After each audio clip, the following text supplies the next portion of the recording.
All right, guys, and thanks for joining us back here at Global Time Attack Super Lab Battle GTA Finals.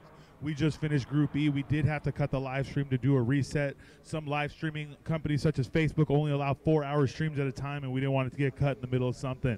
So here we are. Group D is about 5 minutes out from going out.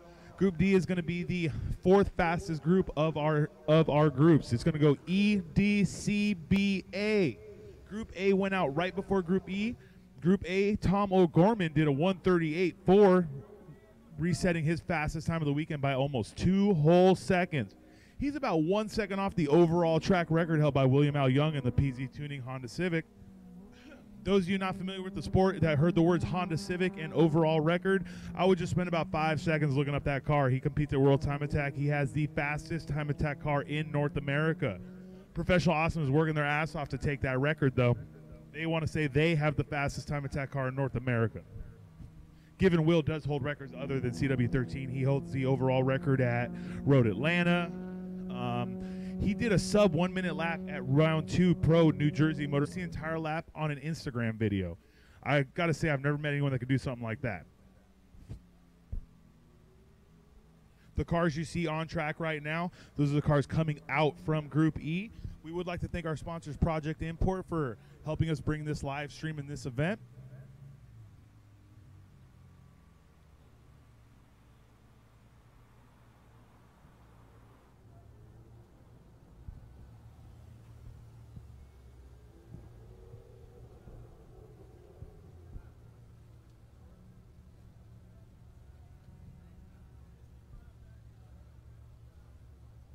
We got about 2 minutes before Group D goes out.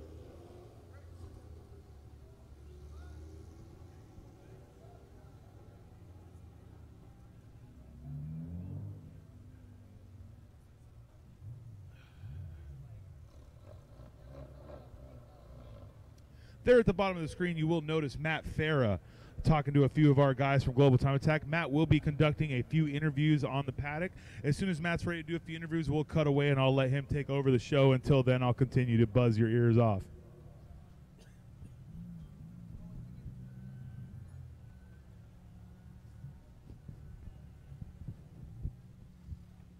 That right there, my friends, is not Acura TSX. That is a Honda Accord Euro R. That is not a fake. It's not a right-hand drive conversion. It's not a chop job. That is a car that you do not see in America. We love that car. That gentleman comes all the way from Texas consistently to come run with us. He doesn't just do it at the pro events. He does it at the pro-am level. So it is very incredible.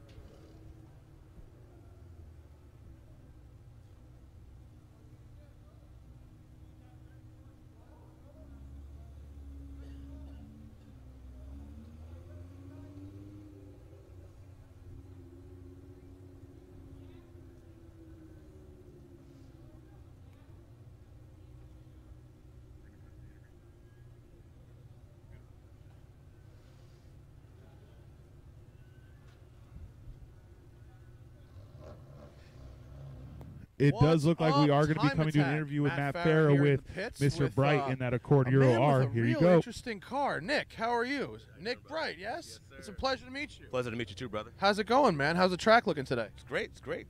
Car's handling really well. It's gripping really well. Going really fast. Chasing down a lot of faster guys. That's how I like it. What are you running out there? I haven't checked yet. Yesterday was a 205.5.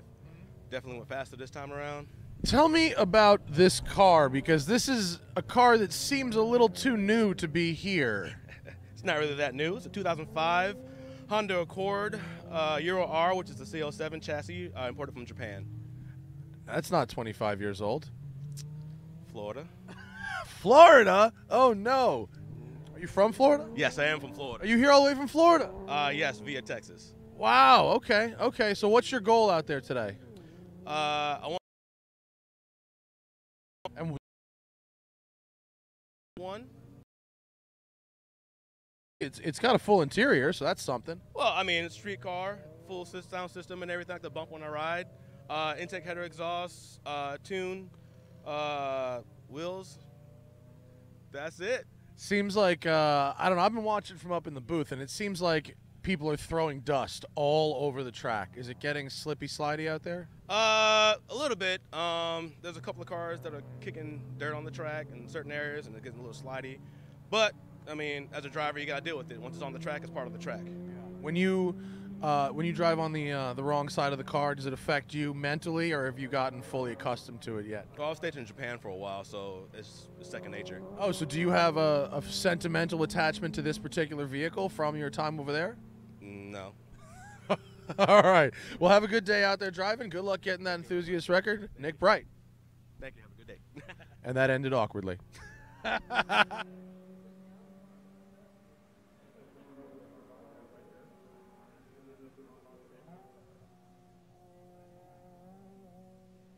Bustamante. I've literally just mixed 4 names into one.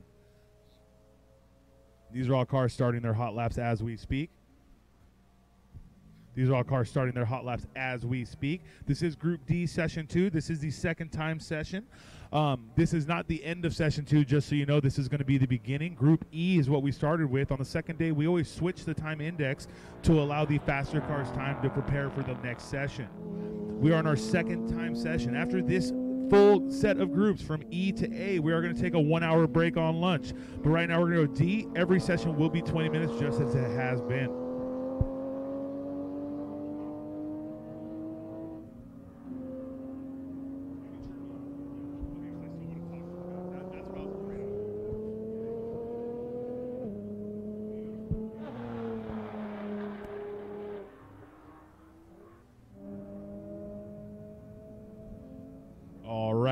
We got these cars. We got Thomas Lee here about to take a left on the Sunset. He's running about 2-minute flat time in his very, very mild Honda Civic. I'm pretty sure he could run enthusiast if he wants to, but he is on an RE71, so he's on a street class tire. Note the rules. They are pretty strict. They are as strict as possible, actually. You can't really bend the rules. But a lot of these cars, they choose to run higher classes, just to run different tires or different components. But there's no doubt that if Thomas wanted to run an enthusiast class, he could, because that car does fit within the specs.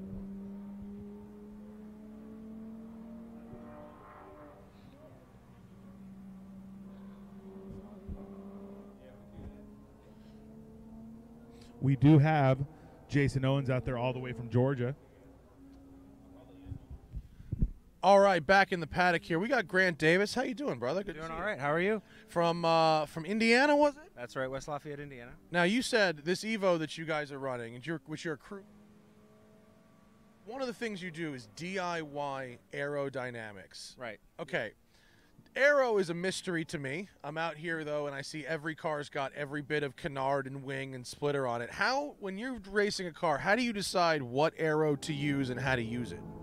It really kind of depends on your rule set for your class that you're in, and then you kind of have to look up what you're able to do, and then see what's out there. And on professionalawesome.com, we have some different products. Mike is the one who develops a lot of those and does CFD testing on them. So we have diffusers, we have splitter parts, we have titanium grid plates, a bunch of stuff. So for the classes, do the rule book pretty much dictate what you can and can't use? Yeah, for some of it, it's kind of how far it sticks out outside of the car, you know, different wing heights and configurations and things like that. And then after that, is it just throwing it on the car and running a lap time and seeing what happens? Yeah, I mean, for most part, people don't have the ability to do like flow viz or CFD or wind tunnel testing or anything like that. So you try and rely on best practices and things and just apply it to the car. When you guys are designing the stuff, do you get to do wind tunnel testing? Because I've been in a wind tunnel. It's one of the coolest things you could do. Yeah, we haven't done it ourselves. Mike does CFD. Mike on our team does CFD of it to analyze the products before we sell them. Well, hopefully this Evo you guys are running demonstrates that these products actually work. What are you guys running out there for lap times today? We just ran a 138.4, which is a personal best. And Jesus, 138. Wow, is that the fastest you guys have ever run here? Yeah, that's our best. Yeah, we've been trying to get that for a while, but we still got some more to go, we think. How much do you think is left in that car? At least a second. Good Lord. Wow. Okay, well, good luck with that. Grant Davis, thank you very much. Thank you. Back to you guys. Thank you so much, Matt, for that interview. We are back here on track. We have Emilio Bustamante going into Riverside right now. See if he can set a fast lap. I do want to clear something up. I told everybody that Tom O'Gorman was 1 second off the overall track record, but what I didn't tell you is, unofficially speaking, Tom O'Gorman has taken out Jeff Westfall's unlimited all-wheel drive record. We've seen a couple records fall this weekend. I wonder if Tom has what it takes to take out the overall on top of the unlimited all-wheel drive record. GST and Jeff Westphal were not able to make this event. GST is in the middle of a reproduction of their vehicle. They're basically tearing the whole thing down. Anyone that knows GST or the mad scientist Mike Warfield himself knows that he is a perfectionist and no one's going to rush that man. I know when the time comes he'll bring out a machine. In case you missed it and I didn't get to call it, that is Dai Yoshihara doing a 156.458 in the Spoon Sports Honda S2000. Dai started yesterday doing a 201, 202 in that car, and without changing a single thing power-wise, he was able to pull 5 seconds out of that car. I hear a lot of doubters on the internet. I hear a lot of people in person, people who are basically internet racers like myself, saying that drifters cannot road course race. They can't time attack, but Dai is out here proving nonstop that that is bull.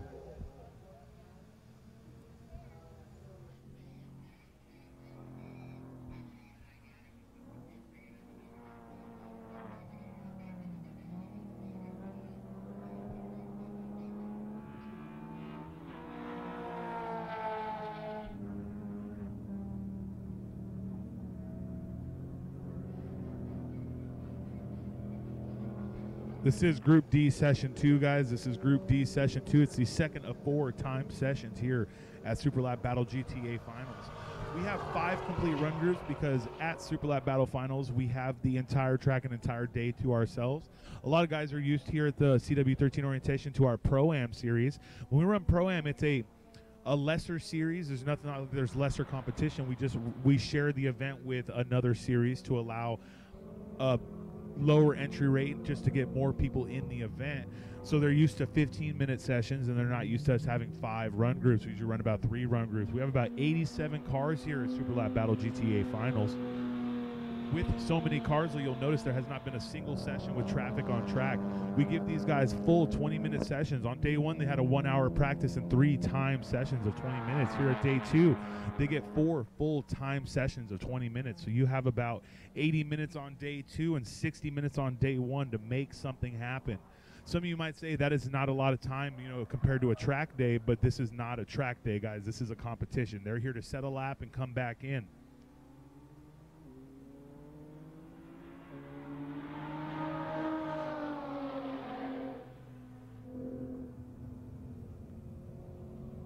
This looks like Nick Steniford coming down the back straight.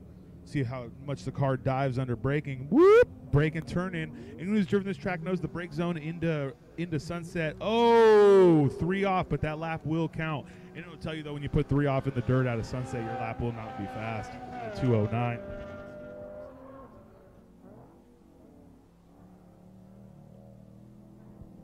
Here comes Jason Owens through the bus stop section. Let's see how he takes this left corner. Little tap of the brakes to set the front end. It does look like he drove around the corner.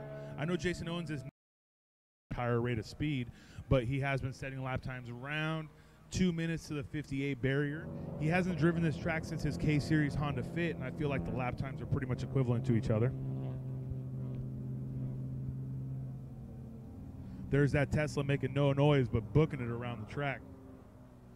This car right here has to be a fan favorite, guys. I don't care if you're into imports. I don't care if you're into domestic. Seeing a wide-body Porsche 911 out here running with Global Time Attack Superlap Battle GTA Finals is definitely something to behold. The craftsmanship on this car, the look, everything about this car is gorgeous, and he has no problem wheeling it around.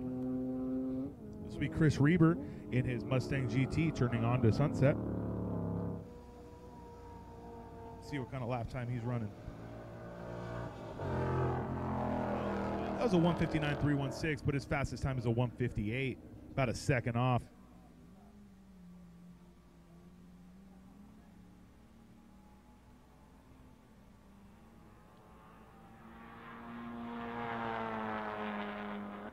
Jason Owens with a 158 as his fastest, but that was a 212. My guess is it was a cool down / set up another hot lap. That might explain his slow line through bus stop.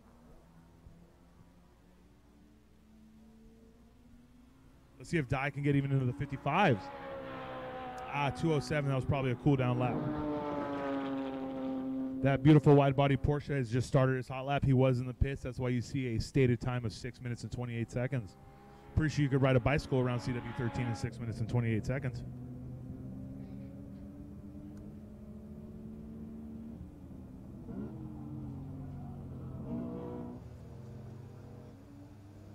Thomas Lee in his street front-wheel drive Honda Civic.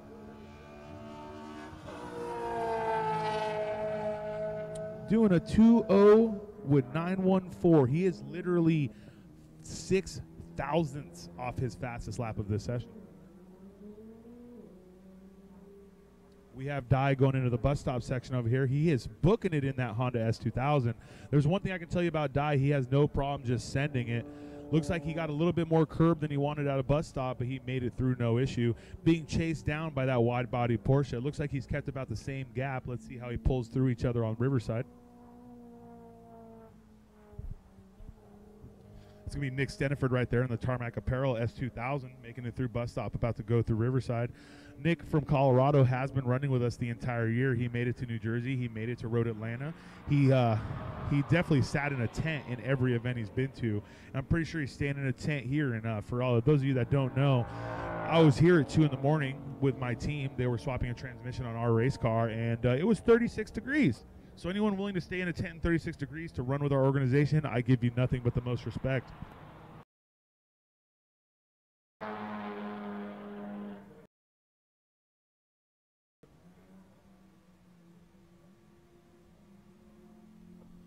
Welcome back to the Paddock, folks. A lot of action in that session, so they cut away from me down here. I'm chilling here, watching all madness happening up there. We got Tory Kirksey. How's you doing, brother? Good, man. Good. Link Engine Management with this Juke of yours, which I remember from Grid Life. Tell me about your Juke, because it's an unorthodox time attack car. Yeah, it's a pretty stock car. Basically, all I've got done, it's gutted with a cage, but the engine's completely stock. It does have some HKS suspension on it, and brakes and tires. And why a Juke, though? Honestly, why not? It's different. Man, you know, that's the thing about time attack. Being different is almost more important than being fast, isn't it? Well, I don't know. You know, the thing is, I think the car truly has potential, but no one can get over the fact the way it looks. So I think not even Nissan that just changed the way it looks and its name. Yeah, but it really does have it's got a good engine in it. I mean, it's a 1.6 turbo from the factory with a stock 6-speed manual, and yeah, I mean, I think, you know, given some time and development on it, I think it actually does have some good potential with it. I actually like them as rally cars. Our buddy Lars has his is a little more rallied out. The other Juke, can you believe there's 2 of them out here? Yeah. So do you like to set it up stiff like a sports car, or do you like to give it with a lot of give, like more like a rally car? Yeah, no, mine's definitely set up as stiff as I can make it. So yeah. You have an uphill battle, my friend. Well, what class are you running today? I'm running front-wheel drive limited. What kind of lap times is that thing turning? My best time so far this weekend is a 2:11. That's really not bad for a Juke. Actually, that's pretty solid. Yeah, it's been good. I mean, it's been good. I've been running all year long in the Grid Life events, like you mentioned, and then this is actually my first Global Time Attack event running in it. So. Well, I'll tell you what. I see you at the Grid Life events, and you know where I see you is on the track, not under your hood in the pits. So that's something, right? Exactly. That's the one thing. Like I said, being a almost completely stock car, I mean, the reliability. I mean, it's dead solid. I mean, I never have any issues with it. So. Well, that's awesome, Tory. Thank you for talking to me. Have fun out there. Enjoy the rest of your day. Tory from Link Engine Management. Back to you guys. Thank you very much, Matt, for that. That was Tory from Link ECU. Link ECU is one of the title sponsors here at Global Time Attack. Make sure to check them out if you have any questions about a new ECU for your car. Like I've stated in the past, we want to make sure that you know they're here to support GTA drivers and GTA cars. If you're unsure of how you're going to go with your build, if you need some kind of standalone, if you need someone to give you some advice on ECUs, I will let you know now. Link ECU is a great place to start.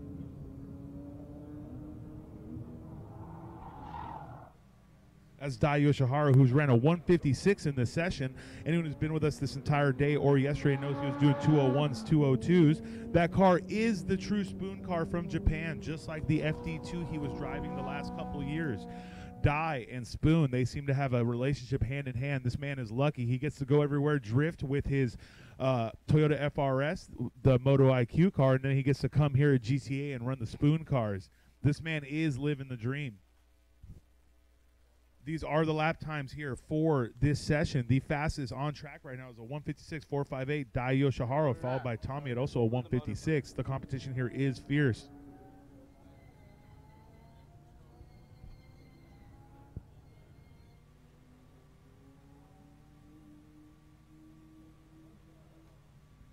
Group C, this is your 5-minute call to grid. Group C, this is your 5-minute call to grid. That right there that you saw really quick, that was Nick Steniford. He's known to get dirty. He's probably sent it on every track he's been on. I've never seen his car leave clean, and that's the kind of guy I like dealing with. You know those guys from Colorado, they live that dirty life. That wide body Porsche right there. It's like it's a very, very beautiful color. I wouldn't call it a battleship gray, but I would call it something I would love to own. Woo! Tank slapper, but he picked it up. That right there, those of you that don't know Buttonwillow Raceway Park, this place doesn't look like somewhere where you can hit a wall. It looks like it's wall-less. I can't tell you how many times I've seen a car lose it through Sunset, try to save it, and put it straight. There is a reason there's an entire... I've also seen a car flip through Sunset. This track is unforgiving. Some call it a cruel mistress. By some, I call it myself. But you can't just come here and not respect the track, because the track will bite you in the ass.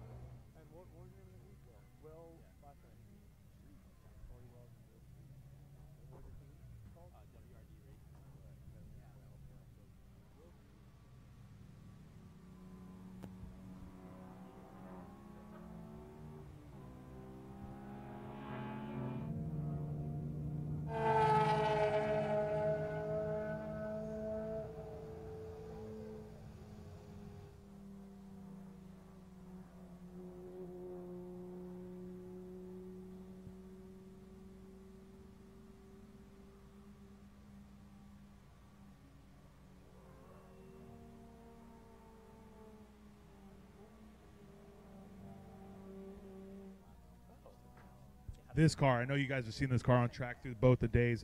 He did sign up in that Tesla, and I'm going to tell you right now, I wasn't really sure what to think. I remember talking to Will. Will Al Young ran a Tesla in the circuit battles or the Toge battles, I believe they're called, over at the Grid Life event Midwest. He said it was more fun than you can understand. The cars handle very well. They drive great. They just don't make any engine noise. So us car guys, they tend to talk shit, but man, they go fast. Let's see Thomas's line here through bus stop. Woo! His car does not settle too well. Looks like he took too much curb. If you guys have been watching all day, you'll know that Thomas took the Stadium Super Truck line earlier when he missed the braking zone, went straight across through Riverside. Could have cut a good 10 seconds out of his lap if he just stayed into it.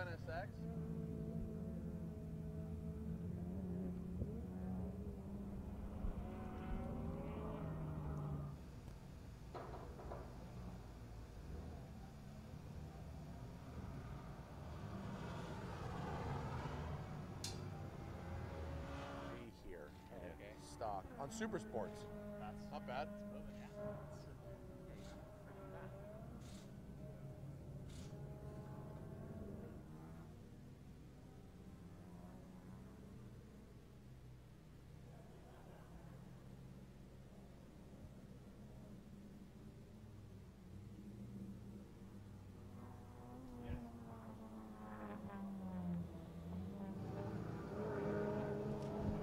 All right, guys, we got Matt Farrer out there about to interview another driver. I'm going to send it to you, Matt. Let me know what you got going on down there.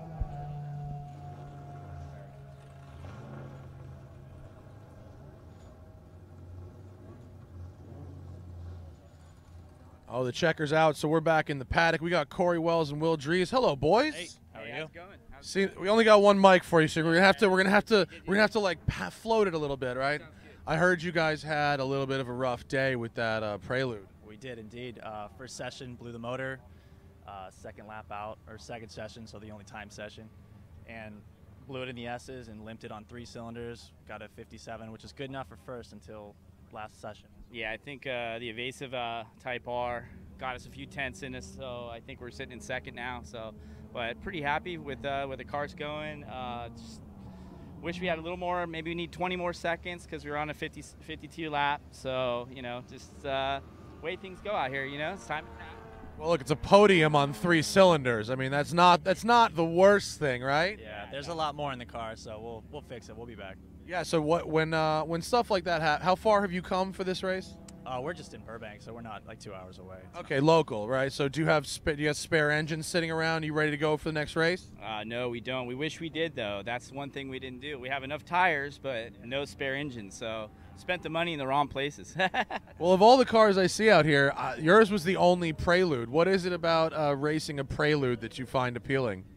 Oh, it's for me, just driving it the first time. Really, the width of it is great, and the length of the wheelbase is. I mean, it's got a lot of potential. You put power in that thing, and you get big old rubber. You're going. We did the 52 predicted on like 2-year-old NT01s. We didn't even put stickies on yet, so it's gonna move. That's pretty awesome. Does the aftermarket support a Prelude the way they support anything else? I see it smiling. Well, yeah, that's a funny thing because I do a lot of the fabrication, a lot of like engineering on the car. So I mean, we really make our own parts of this car. Unfortunately, the only thing we got really is motor support. So H22 is pretty, good motor. A lot of drag racers used to use them back in the day. So there's, lots of parts available for the motor, but chassis-wise, not so much. You can't mix and match from the other Hondas. You got to make it all up as you go along. It's like black sheep for sure. That one. There's not. You look at the way the suspension's laid out, and you're like, you can't even force an EG upright in there. It's just not working. It's totally different. So there's a couple people that make good stuff, but it's few and far between. So consumer advice, CJ, if you want to race a Prelude, it's going to be a little bit of an uphill battle. Yeah. Most definitely it will be. Then we're having fun. We wanted to build a car that no one really has. Just kind of like I've always thought that car had a lot of potential. Just needs a lot of R&D, which we're pretty much taking care of a lot of that stuff. So I mean, any Prelude guys out there that need any advice, or we can most definitely point them in the right direction. So I think I've talked to 3 drivers so far today, and the one common theme between all 3 of them were, I wanted to bring a car that no one else had, and that to me, for a series where in theory you're supposed to go as fast as possible, it seems like everyone puts hurdles in their own way. Yeah, you see it a lot. You see it a lot for sure. All right, well, good luck getting that thing.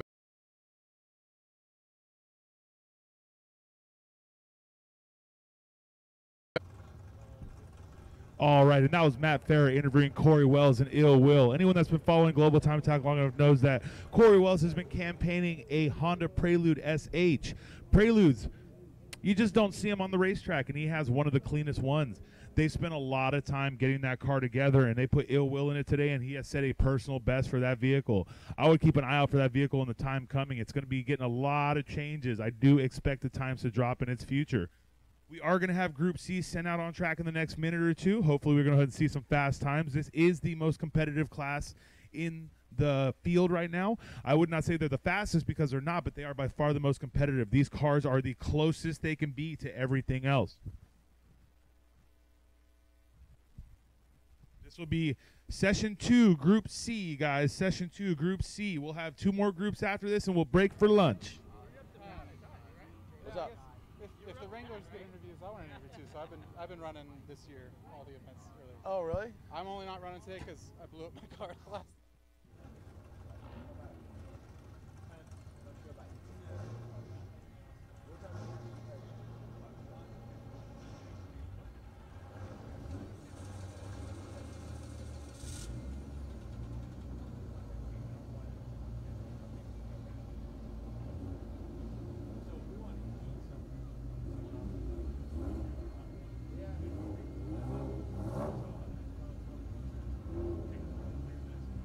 We got Group C. We have had a few of the Group C cars bumped up to Group B, so I will tell you, I've been saying that C is the most competitive. I'd keep an eye on B also. Looks like what we got the cars being released. I've been talking about this guy, but I love this red Camaro Z01. He is not very happy with his time, but if you tell anyone the first time I brought my car to Buttonwillow, I did a 154, people say, God damn, you're good. But like the Georgian he is, he says he sucks.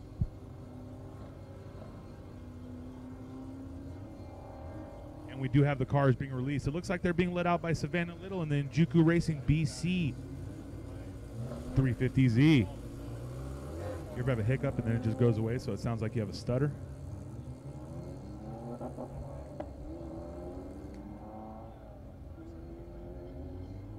Looks like we do have more cars coming. Getting to grid a little late would be Rob Walker, also known as Max Rev. He used to drive all of Evasive's cars. That would include their Time Attack S2000 from back in the day. That would include their Maxxis FRS. Now he's in one of their FK8s. Then we have Johnny Diggs, a.k.a. Jackie Ding, set up right behind him.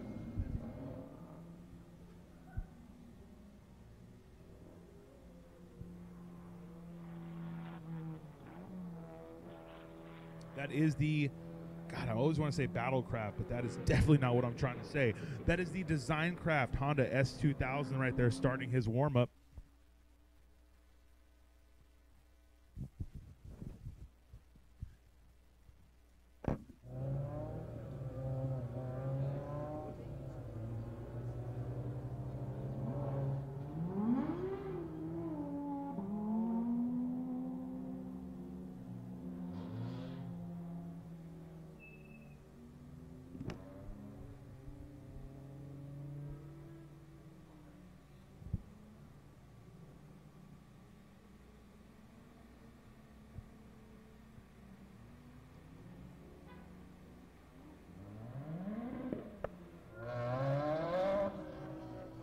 Once again, this is Group C Session 2. I know you're not blind. You probably do see it on the top of the live stream, but for those here at the track, this is Group C Session 2. This is the second of 4 time sessions. After C comes B, and if you all know the alphabet, after B comes A. So we're going to get Group C done, then we'll get to B and A. We have an unlimited all-wheel drive record beat by Tom O'Gorman. He took out Jeff Westfall in the GST Motorsports L with the professional awesome Mitsubishi Lancer Evolution. We have Kenny Chu starting the hot lap, followed by Savannah Little, then followed by Mike Kang. Nazar Santillan right behind them. Followed by Kevin Pancher in that beautiful NSX. Justin Taylor in the Rockstar Garage S2000. And we have an Evo with a tank slapper. Sir, that's the Subaru line, not the Evo line. Step along.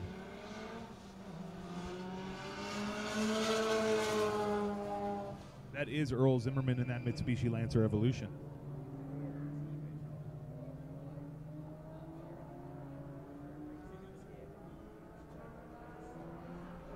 Here comes Brian Tyson starting his hot lap. That right there is Savannah Little going through the bus stop complex. Let's see how she takes this left-hander. Many will call this the make or break moment of the lap.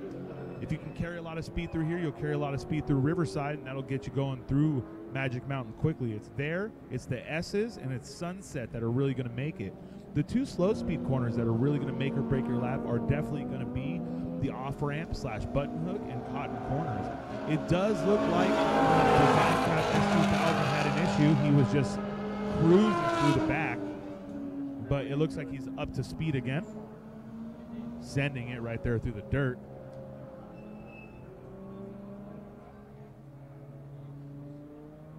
Earl Zimmerman setting up for Riverside. You can usually tell when a driver pushes it to the limit through bus stop because they will track all the way out. Here we have Brian Tyson sending it through bus stop, going all the way to the edge. Let's see how he goes through Riverside.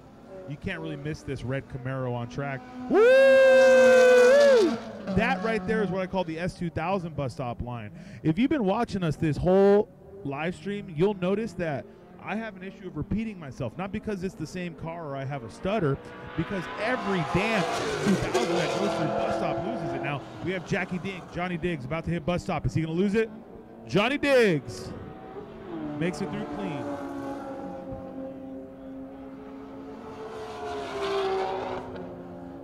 Looks like Mike Kang did a 157.174, followed by Kevin Panter in that beautiful NSX with 156.015. Justin Taylor from Rockstar Garage at 201.193. There is that beautiful Camaro Z01 setting up to go into Sunset. The car doesn't even have that much dive. For how heavy and big these cars are, he's making it look very agile. Let's see if he can break below that 154 barrier. Brian Tyson with a 153.7. Listen, every time this guy comes in, I talk trash, and he has to just go out there and prove me wrong. He's going out there every session and getting faster and faster. That right there is a great drive.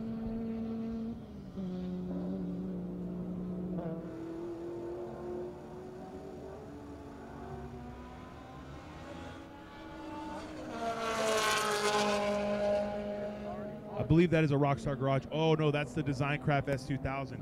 He stopped his lap going into the bus stop complex and just took the straight instead. Looks like he restarted the car and then brought it back in safely.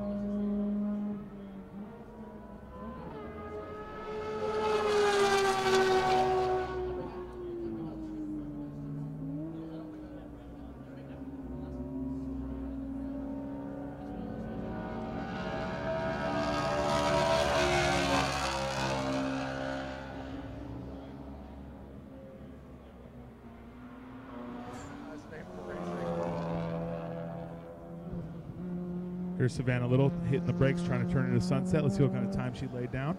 I believe she did a 57 last session. Let's see if she gets into the 56 or 55.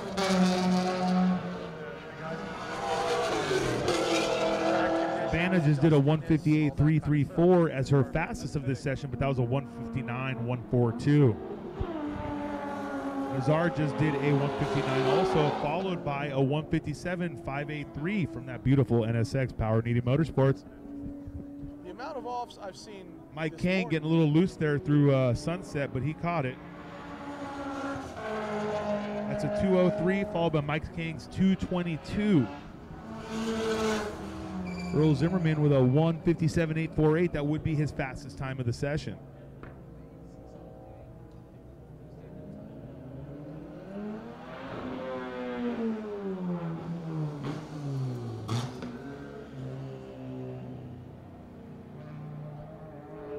To the gentleman in the gray shirt sitting on the hot pit wall, can you please get off the hot pit wall? Gentleman in the gray shirt, get off the hot pit wall.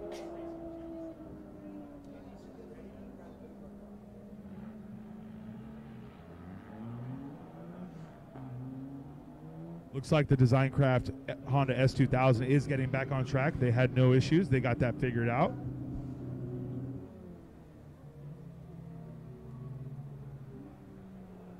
You'll notice a lot that the drivers, when they see a cloud of dust, they slow down. It's a lot easier to tell on TV and on camera that there's no car there. Being someone who's driven this track, you know, not saying often, but being someone who's driven this track, when someone goes off in front of you, the dust is so thick that I didn't want to go through it. I literally took it all the way inside and slowed down. I don't want to total my car hitting someone else's, and I don't blame these guys for doing the same. There are some drivers that just put possible go through it wide open, but you will see a lot of people slowing down for the dust. Group B drivers, this is your 12-minute call to grid. Group B drivers, this is your 12-minute call to grid.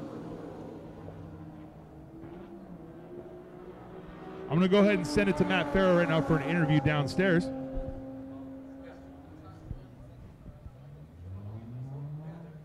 Back in the paddock with Daniel Albrecht. What's happening, bro? Man, how's it going? I'm all right. You know, bit of a rough day, but it's how it goes. That's racing. That's time attack, you know? Yeah, I heard we have to add your RS to the list of casualties for the day. Unfortunately, yeah, I got a little overzealous coming into the first braking zone, locked up the wheels, went off, and my splitter did not agree with the dirt, so...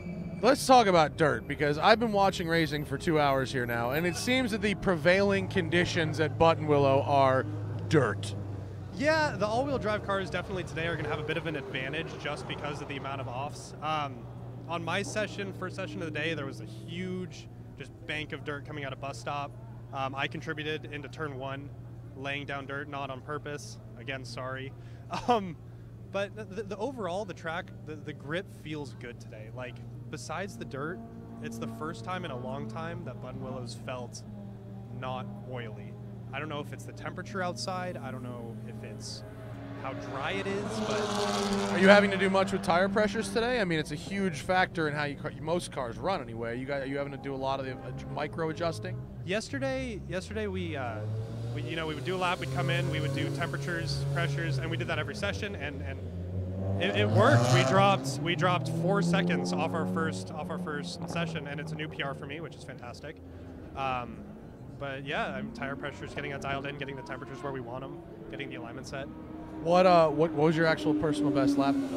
It's a 51.7. Wow, 51.7. What kind of power are you running that? Unfortunately high, 640. Getting the nut behind the wheel, getting that tightened down. But we're getting there. We've had a lot of issues with head gaskets over the years, so seat time isn't. No, in a Subaru? Right? I've never heard of that. What a concept. It's like, hey, you're good, and you're not. But yeah, no, getting comfortable out there, getting everything dialed in. The car is phenomenal. I couldn't ask for more, except maybe a little more time with the head gasket before it blows. Maybe an extra splitter? Maybe an extra splitter, some duct tape, maybe. Well, I'll tell you what, at least this track, of all this California tracks, if you go off it's just a splitter. At Willow Springs, it's like your suspension is gone. Yeah, no, there's a turn at Willow Springs at the bottom of Omega. I call it Taco Bender, because you go off and your car looks like a hard shell taco. I mean, that is the one thing that is fantastic about this track, is it inspires like 11 out of 10 performance. You can fly off at 100 miles an hour and drive back on and feel like the car's fine and have like some cosmetic issues. And you think that's why this is sort of the home of Time Attack, because it inspires that pushing beyond, because you're probably not going to break something terrible? I do. That and, you know, it started here with Superlap when Jason started it, and since then it's just built up and the records hold. But yeah, I mean, this track inspires just so much more confidence than really any other track in California that I could think of. I completely agree. Thank you very much, Daniel. Good luck getting that car back together, and we'll see you out here next year, yeah? Thank you, yeah. Back to you guys. Awesome, good job, dude. All right, thank you, Matt Farah. That was an interview with Daniel Albrecht from Albrecht Racing and More Autosports with his Subaru WRX RS, or Subaru Impreza RS. Daniel's been running with Global Time Attack for a while. I saw the sneaky camera work there. They had Daniel in front of another Subaru. Hopefully he doesn't feel too bad. I was hanging out with Daniel at dinner last night while he was pounding an entire bottle of wine. Let me tell you, this guy is a racket. He's also run his best lap time ever at this event, so he is out there having a great time. I know he's having a few car issues, but overall, great guy, great team. They put in a hell of an effort. If you're looking to buy a house down in South County, don't hesitate to give Daniel a shout. Jackie Ding with a 159.501. That is his fastest of this session, but he's definitely running 54. There's something about that V6 and the NSX throwing fire that just makes me happy on the inside.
Looks like fastest time of this session is Brian Tyson, guys, by almost 2 seconds.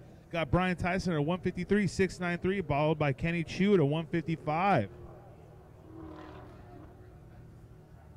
We got Kevin Panter at a 156. Savannah also at a 156. She picked up another second.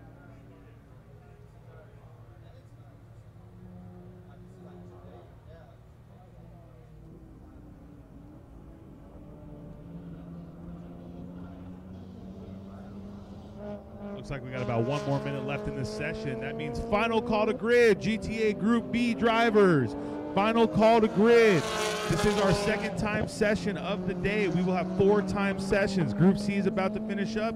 Group B is going to grid. That means right after this will be A and then lunch. So let's see how contested Group B is, and we'll follow up with Group A, see if Tom O'Gorman can reset his own unlimited all-wheel drive record, unofficially, of course. Just so you know, when I call a record being broken over the mic, this has to be unofficial. We have to make sure the results are clean and everything is good. But as far as it stands right now, Tom O'Gorman is the new unlimited all-wheel drive record holder.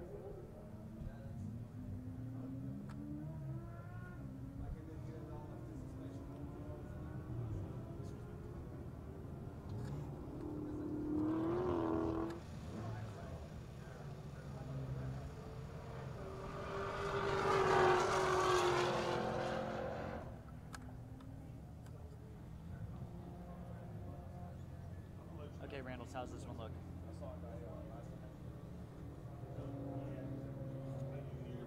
Those are both good.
All right, guys, we got about 2 minutes until Group B goes live. 2 minutes until Group B goes live.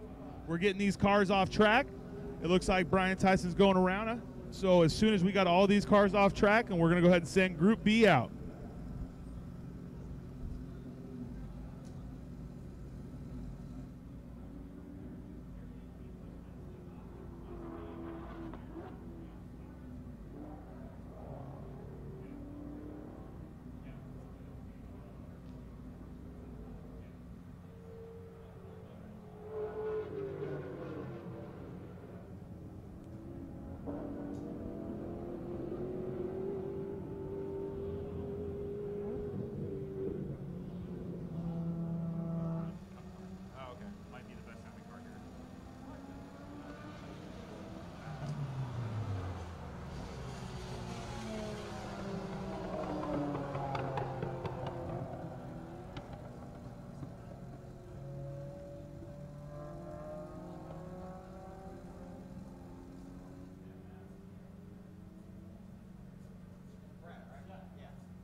All right, now we're taking it to the in-car. My friend Sally McNulty in the house. What's happening, Sal? Hey, bud. What's going on, man?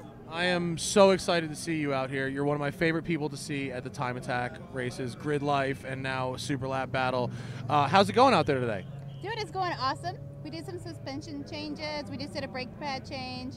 I was out there to hit the brakes, and it was kind of not much there. And then we checked it out. I have like no pad left. So we did a real quick pad swap. We're going to go back and hopefully go faster than our personal best. I was watching you last session. It seemed like last session was a bit of a disaster in terms of cars being off all over the place. Is it the track conditions? Is it just super slippery, or people being really aggressive out there? I think, you know, honestly, and I can't blame anybody for this, is I think everybody is going out there and pushing as hard as they can. It's Super Lap Battle. People want to put the fastest time they possibly can down. They want to get that podium finish. And I don't blame them because I'm right there with you. But it does kind of dirty up the track, which is kind of unfortunate. But I feel it, so it's all right. Well, and there's like kind of a lack of wind today, so when people are dragging dust onto the track, like through the bus stop, it's like some crazy Days of Thunder stuff over there. Like you can't see. Dude, exactly. I came over Phil Hill, and it was just like a sheet of dust. I was like, I hope there's nobody over there. So of course I slowed down. Yeah, when you're on a flyer and you see that cloud of dust and you have no idea what's going on, do you slow down or do you foot down it? No, I slow down. I don't want there to be somebody stuck in the middle of that. I feel you. Well, I love watching you race. I love seeing your multicolored wheels go by. Your car is always like one of the more fun cars to see on track. So have a good race. Keep it gangster. Up, and they need you to drive now, so we're gonna let you do that. Have a good lap.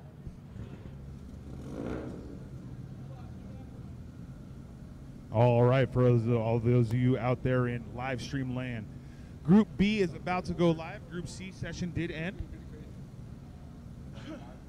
This and Group A have to be the most exciting sessions. Group C was the most contested yesterday, but a few of the drivers got moved up, so Group B is exciting again.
You know, one of my favorite things about Time Attack is the sheer variety of cars. And as we've talked to drivers today, the unique aspect that they all seem to share is they want to be a little different, although there is really no questioning the sort of Japanese roots of the sport of Time Attack. And just look at this field. It's Miata, Subaru, S2000s, 240, Civic, Acura NSX. This is like an all-Japanese field here, except the uniqueness stands out because the very front of the field, probably hard to see, there's a Mercedes C63 wide body with an LS engine in it.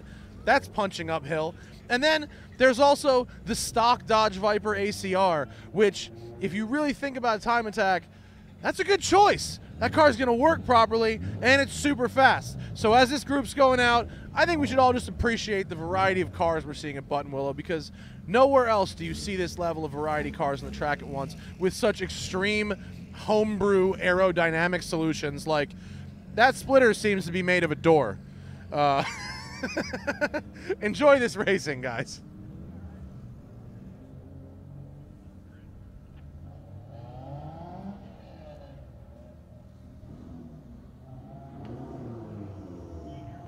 Motor Mavens, Antonio, you need to move your car. It is in the way of grid. Motor Mavens, Antonio, you need to move your car, your blue Hyundai, off the grid, please. Thank you. Get there ASAP. All right, guys, we're going live here. Group B, Session 2.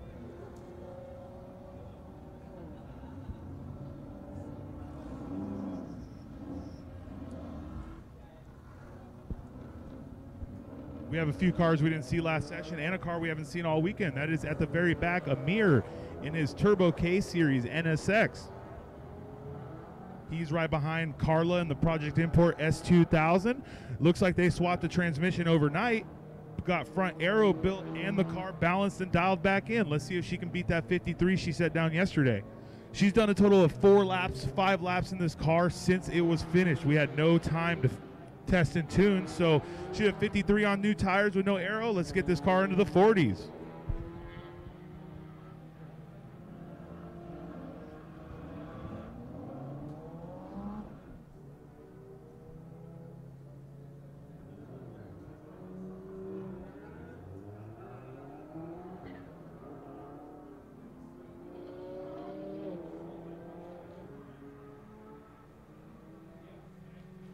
Have these cars coming around like usual. The warm-up lap, the 50 to 70% lap. Not the most exciting to watch, but I can't wait to get them come out on the front straight. There are quite a few cars whose lap times we're really going to be watching.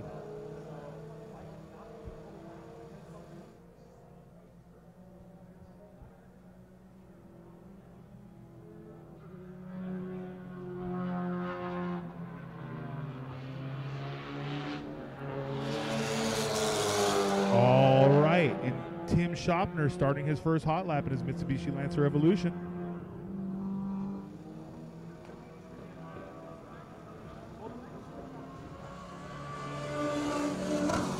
Followed by Dustin DeCero in his Rockstar Garage Honda S2000. Roy Narvaez in his ACR Viper. That car on camera right now, guys, that's Amir Beneteau in his own personal NSX. It is a Turbo K Series in that car. He's been building it all year. He's also driving that BMW E46 M3. So let's see where we go with this. It does look like Ulrich Zerka in his Miata is having some issues. He is coasting through Riverside. Hopefully he can get out of the way before a hot lap start.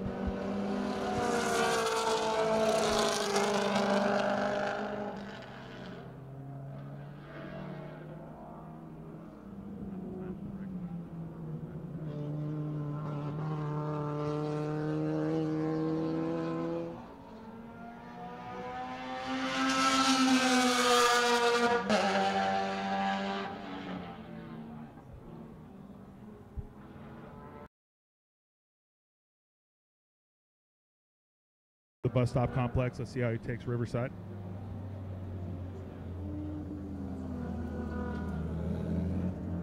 That's Carla Pistone getting onto the front straight in the Project Import S2000.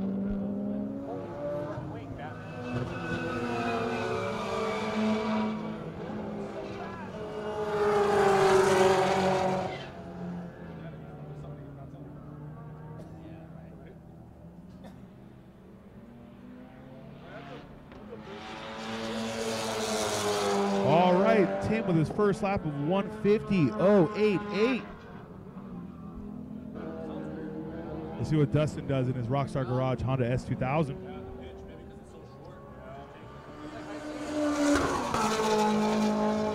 A 150.478, just 4/10 off Tim Shopner. There's Carla going through Cotton Corners, about to go into the bus stop complex. This is her first lap with front arrow and true wing angle. It was basically a negative angle to compensate for the no rear wing. Let's watch her go through this. Let's see how she takes this left turn into bus stop. Nice and smooth.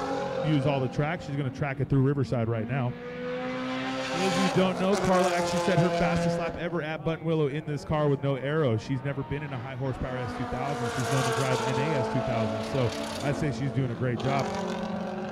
This is Alex Pang in the Novak Racing EK9 going down the back straight. Car's dipping down on the brakes. Make the left. Right onto the front straight. Let's see what Alex Pang lays down. With a 153.087. Good job, Alex Pang. He's picking up a little bit of time every session.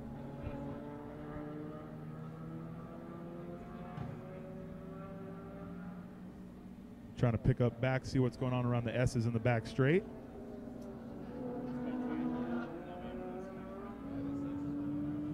Here we go, Carla Pistonik about to make the left onto the front straight. Let's see how she does.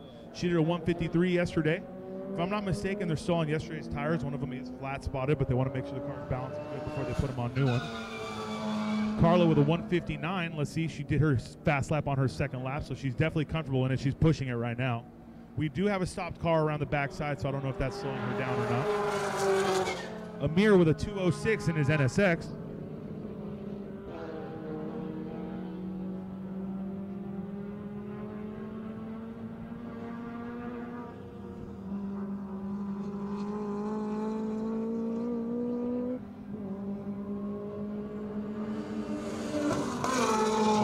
Dustin DeSaro with a 150.478 as fast as that last lap was a 2-minute flat. Roy Narvaez at a 152.190. Here come Peter West and Sally McNulty. Sally ran a 154 on her first lap. Peter West with a 153 as his fastest, a 154 that lap. Sally with a 153.656 this lap. She's consistently in the 53s now. She's doing a great job out there.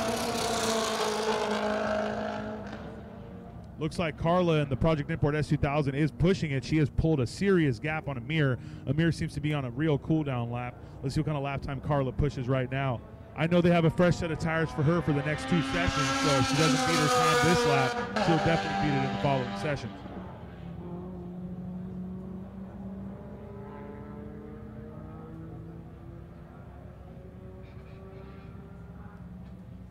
That's Amir getting out of the way for Dustin DeSoro through Riverside. Amir has been running this track for a long time. He knows when and where to get out of the way. Here's Carla pushing through the S's, using the whole track, coming down the back straight. She's about to dip down, make the braking zone, and make the left onto the front straight, taking Sunset clean. Let's see what kind of lap time she lays down now.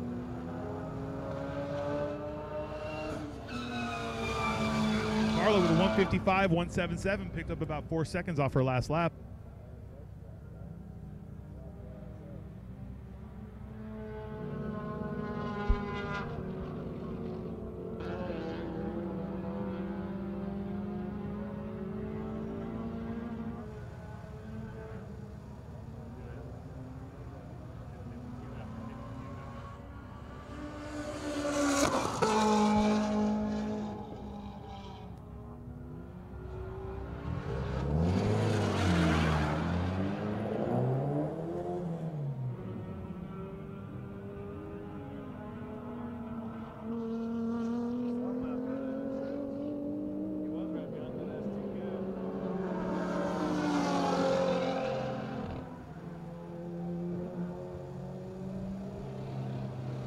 We have 2 S2000s coming down the front straight.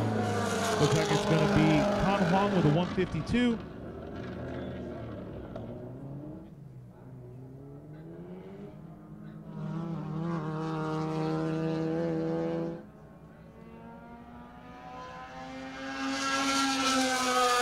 Alex Pang with a 152.329. Once again, pulling time off every lap.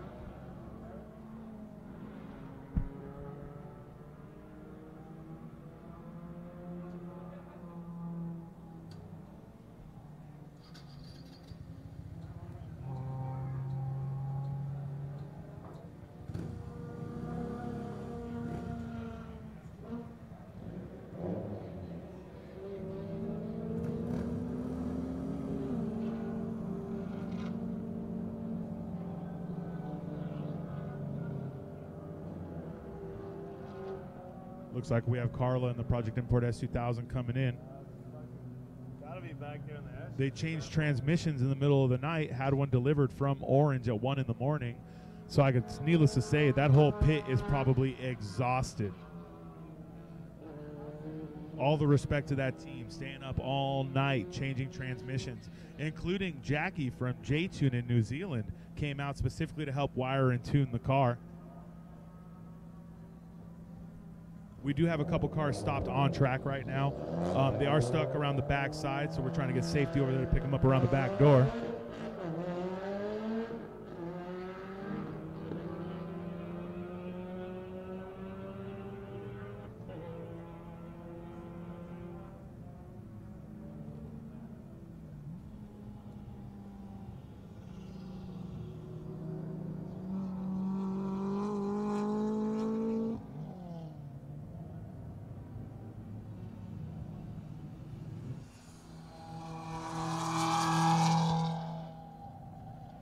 It is nice to see these guys out on pit.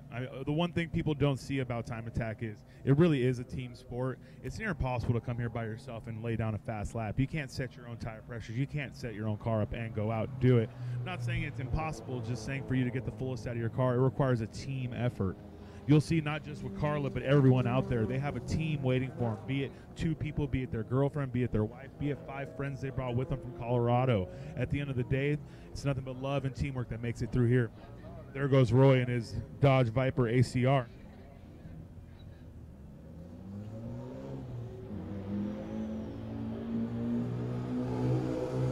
That's Sally going through Riverside. I don't know if she's setting up for a hot lap or if she's cooling down right now. We'll see. I saw her come into pits, but I didn't see her exit. So this may be her hot lap or this may be the beginning of the hot lap. It is Honda S2000 time in the pits, though, boys and girls. We had 5 or 6 of them in.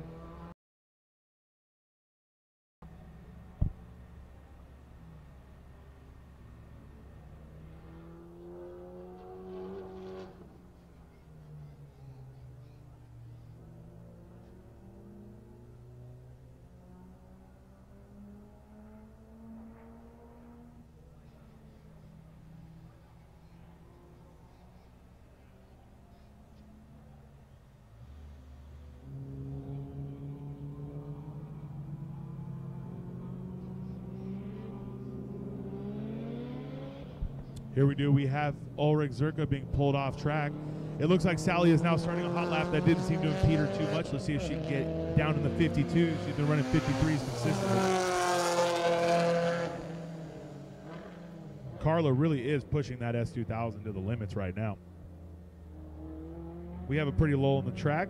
Looks like we have Rockstar Garage S2000 coming through the S's in the back straight.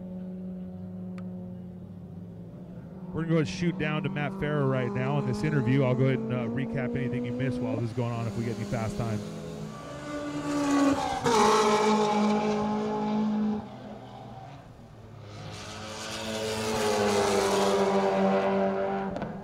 Group A drivers, this is your 8-minute call to grid. GTA Group A I'm drivers. with my old pal John Naderi. And I'm with my old pal Matt Farah. And he's got nothing. I've got nothing compared to you.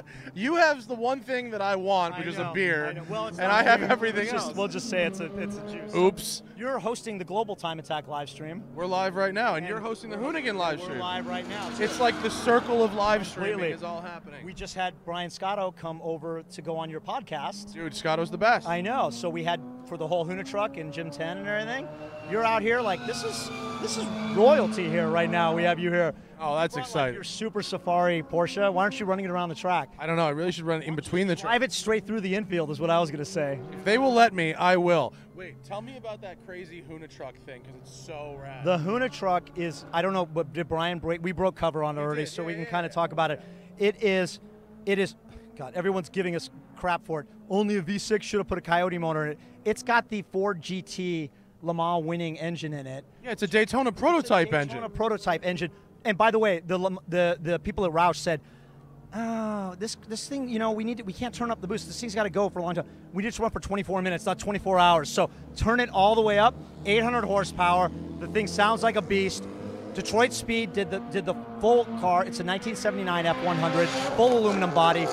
ridiculous. It looks like the Unicorn. It looks like Detroit Speed is the best. Those guys know exactly what they're doing. Did you see the 69 Camaro that they had, that Tux?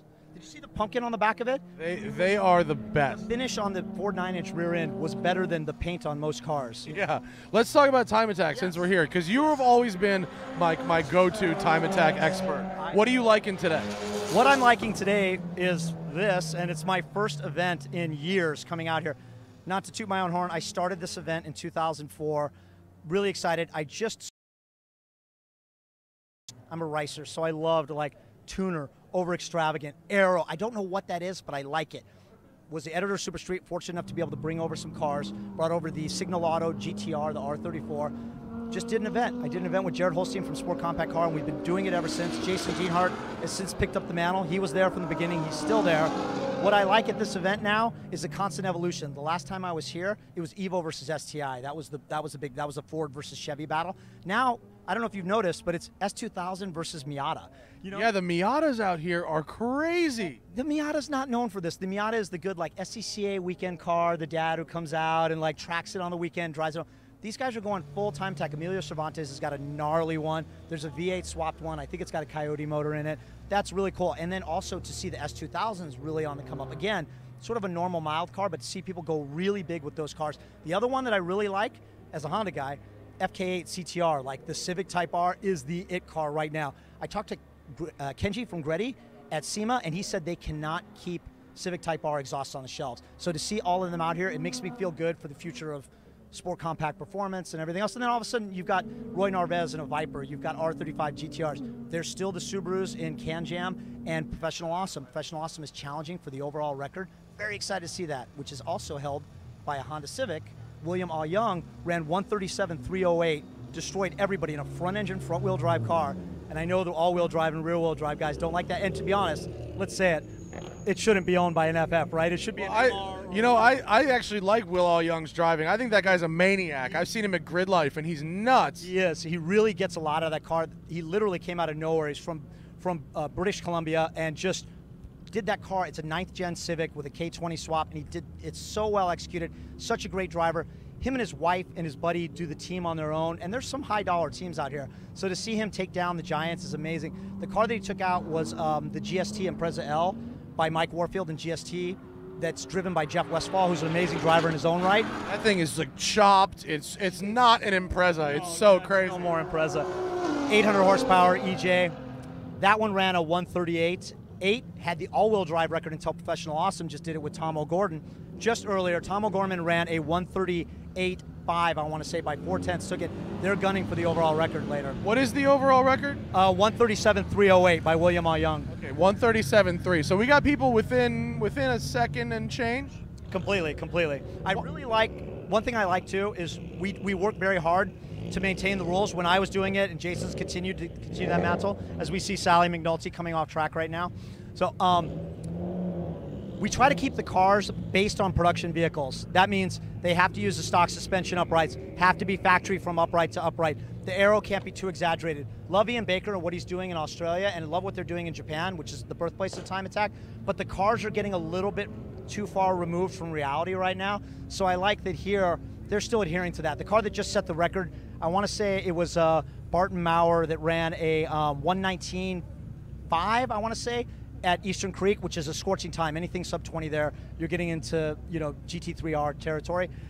And that was in a Porsche 968 with a 3,000 horsepower billet block 4-cylinder. That's beyond the realm of reality, So well, I think that the spirit of Time Attack is sort of that homebrew kind of thing, right? You can't start with a Ferrari or something like that. It's sort of anti the spirit of Time Attack, right? Completely. And it's all about like more tuner products than motorsports products. You don't, as we see, it is getting into it, but you don't quite see like Olin's 96-way adjustable coilovers here, Moton suspension. It's starting to go that way, but you could still see some really cool KW 3-way club sports on the cars that do very, very well. We're seeing cars pull up behind us here.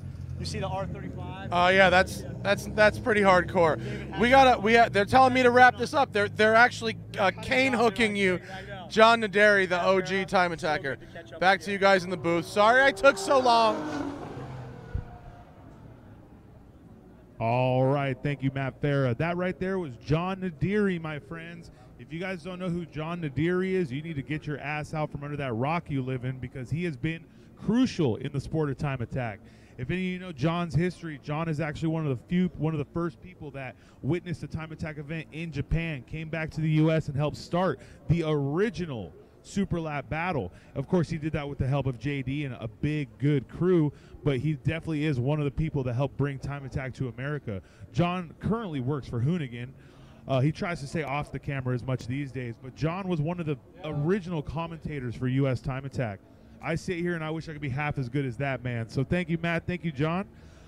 Group B is coming to an end, my friends. Group B is coming to an end. We had a few things happen. No faster laps. It looks like the Project Import S2000 had an issue, came in smoking. No one else really had anything going on. There were no faster laps set. We have Group A gridding up right now.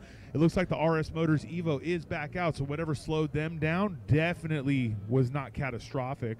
Also, the Tom O'Gorman Professional Awesome Evo is out there too. They set a 138. They're probably looking to chase that 137 overall record.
Have it. Group A lining up. This is the fastest group of the event. We obviously do things by speed index. If you've been with us the whole time, you will know this, and you've heard me say it 37,000 times, but I want everyone to know. When we line up cars, we line them up by something we call speed index. It is the fastest car to the slowest car in every group. So Group A, the guy in front, who happens to be Tom O'Gorman, who reset the unlimited all-wheel drive record that used to be held by GST Motorsports and Jeff Westphal in the GSTL, is leading this group out. The back marker, who I'm not sure is it going to be, I think it's going to be Johnny Hernandez. He's doing 50s, though, in 49. So we're talking about cars that are in the 40s across the board. We've got about 2 minutes before they go out. So we're going to go ahead and see if any more laps fall. We have Tom O'Gorman in the front, followed by Andy Smedegaard in the RS Motors Evo, followed by Elliott Skier in his Porsche GT3 Cup, followed by David Hagsma. Hagsman's doing 41s and 42s. He's killing the game, followed by Emilio Cervantes in his Super Miata 949 Racing Mazda Miata. He ran a 144 last time he was out. That is faster than his time from last year, and that car just keeps picking up time every session. Followed by the Power Needy Motorsports S2000, followed by Ryan Passy in the LFX V6 powered Mazda Miata. We also have here Adam Napick in his Porsche 911, Cody Miles in his airlift suspension Subaru WRX STI, also Johnny Hernandez in his Subaru WRX STI. This is Group B, boys and girls. I'm sorry, Group A, boys and girls, final time session before lunch.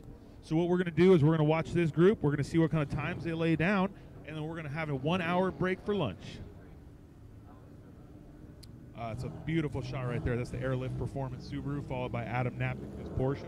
Anyone who sees a Porsche from that angle says they have a fat ass, and you have every right to say that. It's a beautiful looking car.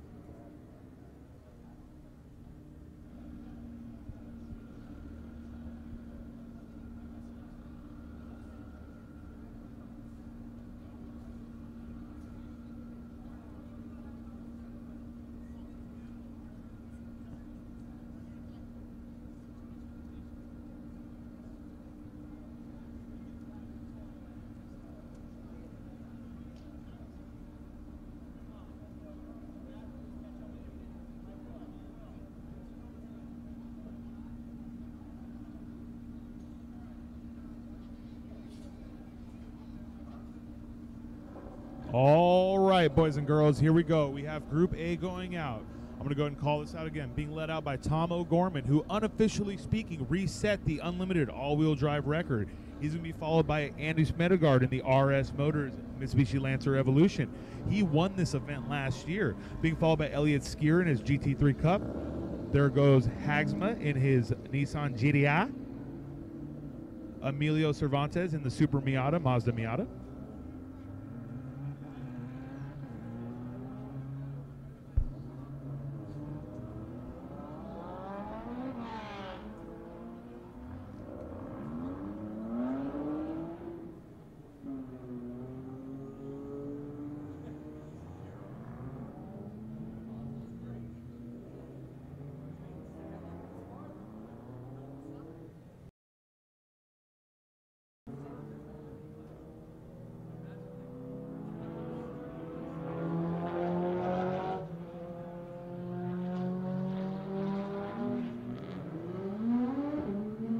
See him following Tom O'Gorman. Oh, RS Motors getting a little feisty there through bus stop. That's where he stopped his lap last time. I don't know if he had an issue, if he had a brake lockup, but looks like he's continuing.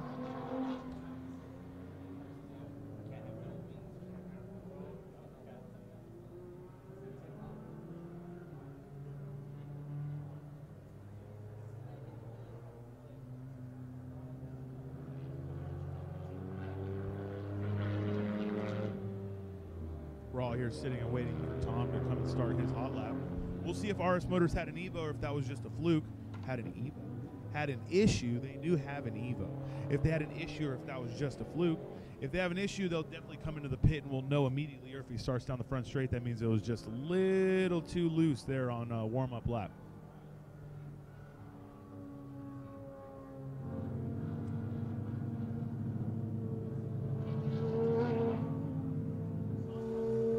Looks like Tom O'Gorman is not going for a hot lap. I don't know if they need to come in and check something or if he felt something that made him not want to start his lap.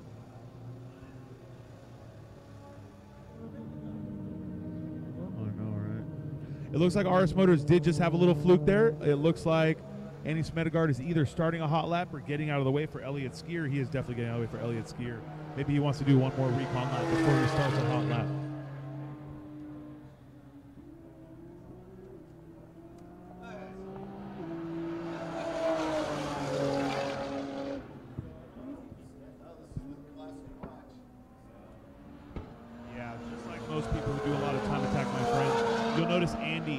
Completely out of the way to let Elliott start a hot lap. The sportsmanship here is above and beyond. No one's trying to hold anyone else up. This is not wheel-to-wheel racing. If we beat somebody, we want to beat them legitimately, not to ruin their lap and say, look, we won. Looks like JC Monet is out. Let's see what kind of times he can lay down. See if the old man's still got it. Leading the pack right now. I don't see Tom. I don't know where his crew is. Go back. Looks like Professional Awesome pulled it back in. I don't see it anywhere in the hot pit, so hopefully they can figure that out.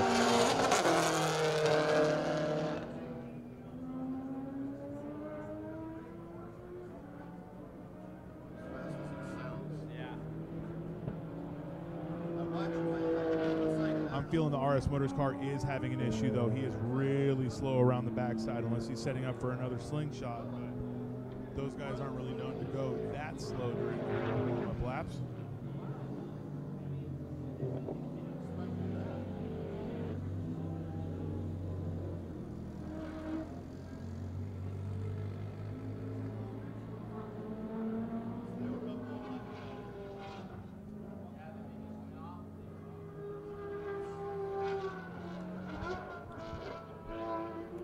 All right, let's see what Elliott Skier can lay down.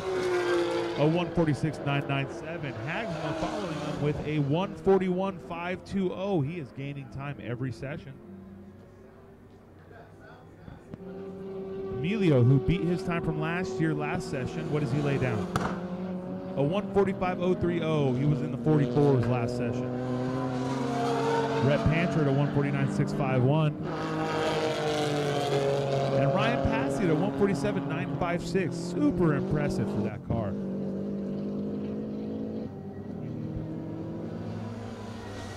Jason Benet with a 147.604. Just watching Elliott wheel that thing through the bus stop complex. Those corners don't look that complex. In the car, the weight shift, the left to right movement is very easy to unsettle a car. And then you have to settle up for that left turn into bus stop to go into Riverside. That's the thing people love about this track. Most tracks are either high speed or technical. You got the big Willows at Willow Springs that is very, very high speed but not technical, just takes a lot of balls and a good line. Then you have Streets of Willow, which has no speed but is very technical. This right here is what you would call the best of both worlds. A lot of interconnected high-speed corners. It's not just really big straights with technical turns, as these technical turns are at high speeds. A lot of cars go through this bus stop complex before the braking zone at 120 to 140 before they make that left to get right back up to main speed. And then you have the back section with the sweeper going into the S's. That sweeper in S's could break your lap. A lot of guys like the late apex, some like the double apex, whatever it takes for you to pick up as much speed through the S's, because the back straight is the highest speed section of the track.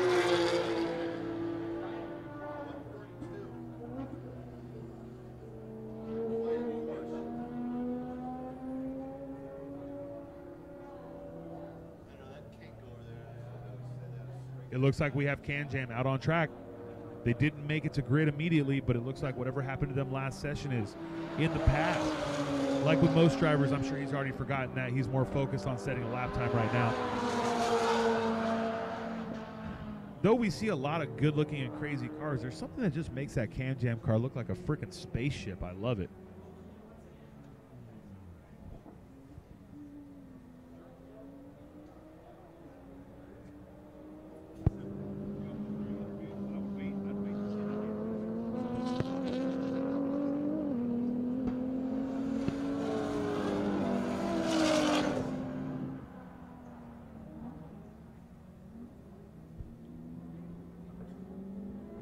We're hoping here that if Can Jam car is all shaken down, if Can Jam starts a hot lap, we're going to follow him all the way around as much as we can.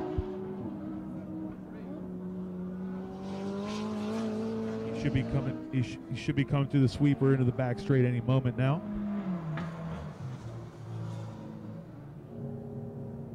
Here we go. Can Jam is on the back straight. All right, he looks to be at wide open throttle. See him dip down, make this left. All right, here's Can Jam coming down the front straight. He does seem to be at pace. He is starting a hot lap, guys, so let's go ahead and see how Can Jam does. We'll try our hardest to keep our cameras on him. There are a few zones of the track where we can't have him the entire time, but we will follow him to the fullest. There he goes through turn one, going through Sunrise. I'm going to go ahead and follow him from the tower, try to give you as best as I can. He is hauling the mail to the button hook. He's making that slow turn through button hook. That is a second gear corner for most cars. It is by far the slowest section on this track. There he is setting up for Cotton Corners. These corners are also a very slow set of corners, but not as slow as the button hook. This is going to be a right, left, up and over the hill, right complex. There we go. He's going to make the right hand kink in through the grapevine, go up and over the little hump right there. Then he's going to start the bus stop complex. Make the right. You can watch his weight transfer right there. The car is set up very well. Let's see what he does through bus stop right here. Made it very, very clean. Remember, guys, this car did a 142 lap on their second lap ever here at Buttonwillow, so they definitely have the chance to, or they have the skill and the team to take. It looks like Cody Miles got completely out of the way of him. Let him by before Phil Hill. On a side note, JC Monet taking that Subaru line. I know you guys have heard me say that 30 times, but it's always a Subaru to stay matted through there. We're going to be able to catch the Can Jam car after he goes through the sweeper and the S's on the back straight. We're going to wait to see. There we go. You can see him going through the sweeper. You caught the top of that spaceship-looking whip.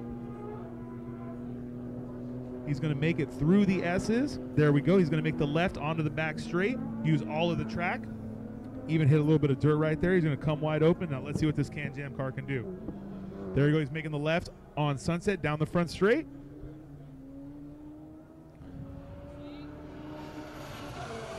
And a 147, not up to pace. We're going to go ahead and go to an interview in about 1 second. I'll let you know when we're ready to go down.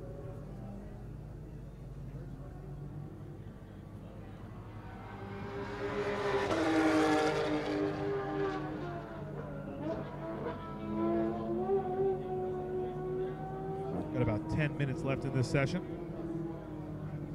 And we're going to go down to Matt Farrow in an interview. Go ahead, Matt. Hey, we got Roy Narvaez down here, the driver of the stock Viper ACR. How you doing, brother? Doing good. Sorry, no disrespect. Stock with air filters. I'm sorry. Yeah, it has the cane and the air filters. Yeah. Well, look, with all of these ridiculously modified homebrew shop cars out here, give me the virtues of time attacking a virtually stock vehicle. Well, it's dependable, that's for sure. The thing is, Dodge, the engineers built this car, and I don't think any of us grassroots guys can build something better like that.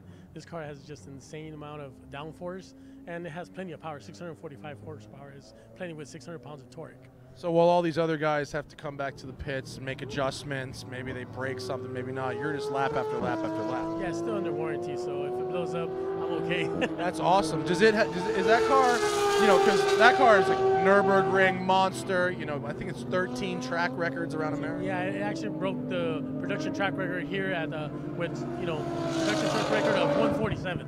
What, 47? 47, yeah. For a stock vehicle, that's amazing. Are you running the stock Kumhos as well? No, this is the first time.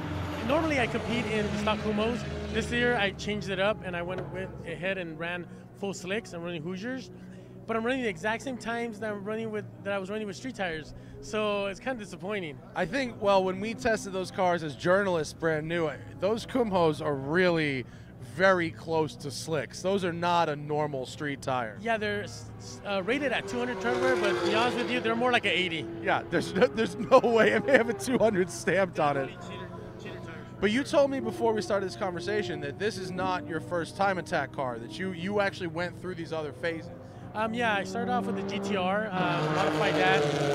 It's over 1,000 horsepower, which is my fastest car here. And then after that, rotors and brakes and tires are expensive on the GTR. It's a heavy car, so it eats them up really quick. So I went ahead and I bought an Aerial Atom. An Aerial Atom, you can go lap after lap after lap and still run the same brakes, same tires, for days. It just doesn't waste anything. And then I was in the fence of buying the new NSX when it came out, but I read. All right, thank you, Matt. That was Roy Narvaez of Narvaez Racing. While you guys were in an interview, my friends, the Can Jam did run another 142, a little bit faster than the last one, a 142.185. That does lead us to believe that they have the pace in the car. We do have 2 more time sessions for these guys. So do not underestimate these cars, my friends. For those of you that don't know Roy Narvaez, you can look up Pikes Peak 2016 or 2017. There was a green Evo that tried to do a barrel roll off the side of the hill. That was definitely Roy Narvaez in his Hulk Evo. He's also been running Global Time Attack for quite some time. He runs it in his Evo. He runs it in his ACR Viper. He used to run the Narvaez GTI in street class also, so he is no stranger to going fast or no stranger to Global Time Attack. Let's see what Can Jam's doing. They're busting their best impersonation of Street Outlaws right now. Got to pull out the laptop. So hopefully they can go back out, set another lap time. If not, they have 2 more time sessions left today. For those of you watching, remember, at 1:05 Pacific Standard Time, I'm a liar, at 12:05 Pacific Standard Time, we're going to go to lunch. We will be back at 1:05 Pacific Standard Time.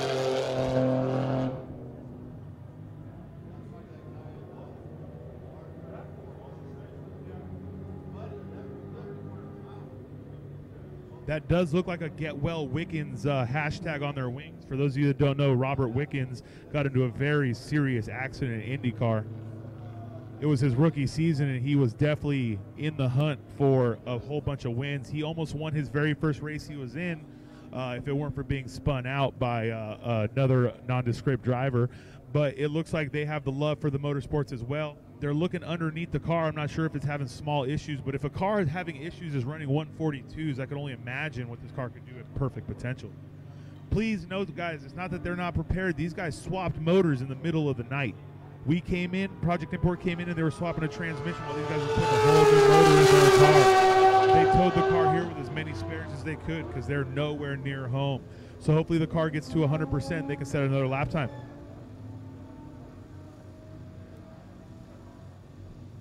Got 5 minutes left in this run. 5 minutes left in this run.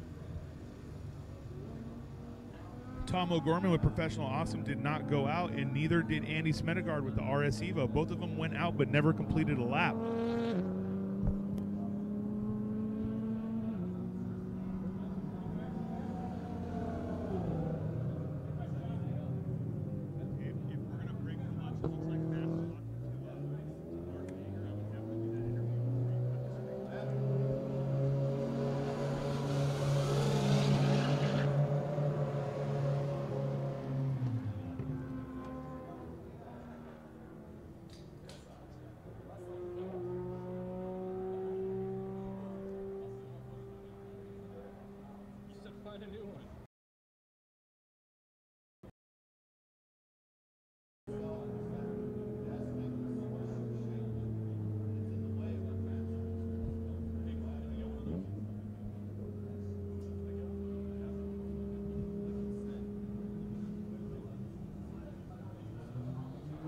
All right, guys, it looks like during the lull in this session, we have JC and a couple guys out, but we're going to send this down to Matt Farah with Mark Yeager.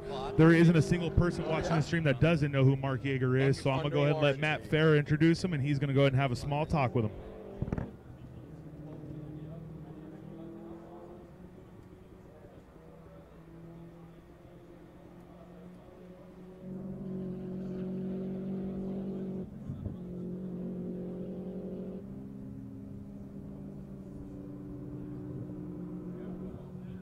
They're getting that interview set up right now. It does look like the track is clear right now. We don't have too many people out.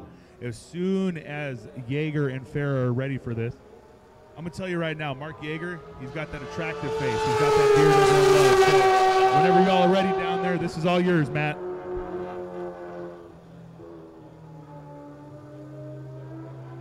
Yo, back in the pits here, Mark Yeager. What's happening, brother? How are you? Another fine day, I guess. Well, you're wearing a crew suit and not a driving suit at the moment. Yeah, the driving suit's already come off. We had a little bit of a snafu. We went into full send mode. On the first session, we said we're having a little bit of issues here and there, so we said let's just do one hell of a flyer. And, well, that one hell of a flyer turned into a three-quarter flyer. Oh, no. I'm sorry to hear that. So it was actually a piston flying out of the engine? No, we didn't go that far. But we definitely lost one piston. And so motor shut off right after Phil Hill and shut it down, got out of the way for everybody else as best we could. Oh, what a bummer, man. I'm so sorry to hear that. Is what it is. Is the track as dusty and slippery as people are saying it is? It's definitely a little bit slippery, but it's always like that. This is Buttonwillow. That's what it's about. You have to deal with it, run with it, and put down your fastest lap no matter what. That's why I like the track here, because it's like there's not really much to hit. So at the very least, you can go for it. You can, and that's absolute. Like if you go off, you're sailing off, you're getting dirty, but that's it. So getting everyone else dirty too. Well, what is that movie? Oh, Days of Thunder. Days of Thunder. There you go. What's the strategy for when you get back out here next time then? Absolute the next day is going to be a situation where let's do some testing beforehand. Any testing would actually be amazing. But when we come out here next time, we're definitely looking to drop into the 130s. We're just going to get out here early, do a lot of testing, and have a real good strategy going forward. All right. Back to you guys up in the booth.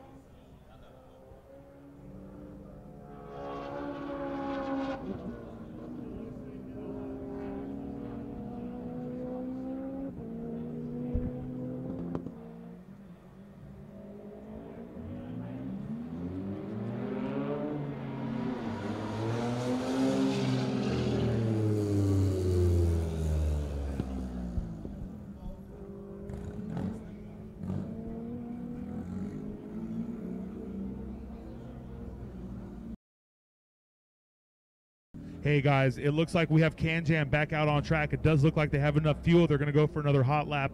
I'm not positive yet. I haven't seen him come out the backside, but he was boogieing through Riverside trying to make sure he can get a lap in this session. He probably saw that 142 and said, "Fuh, I could do faster than that."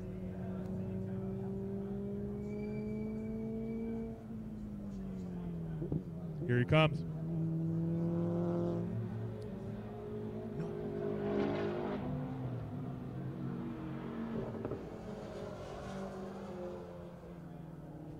You know, it looks like this session's over, guys. I do apologize. He could not get back around in time.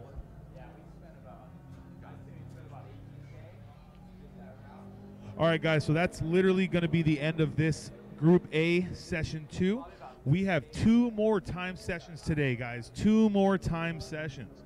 So how this is going to work is we're going to go on a 1-hour lunch. We'll be back at 1:05 Pacific Standard Time, okay? At 1:05, we'll recap everything that happened earlier in the day, the records that were broken, the times that were set, and we'll go ahead and break everything down. So until 1:05, thank you for joining us at Global Time Attack live stream. I would like to thank all of our sponsors, all of our competitors. I would like to thank everybody that is here today. Most importantly, the people here competing, the people who are sitting here in the Buttonwillow heat, even though it's really not that hot. I'd like to thank Honeywell Garrett, Link ECU, Ignite Race Fuels, Competition Clutch, Fortune Auto, CSF Radiators, R1 Concept Brakes, White Line, Titan 7 Wheels, Waypoint Watches, and Project Import.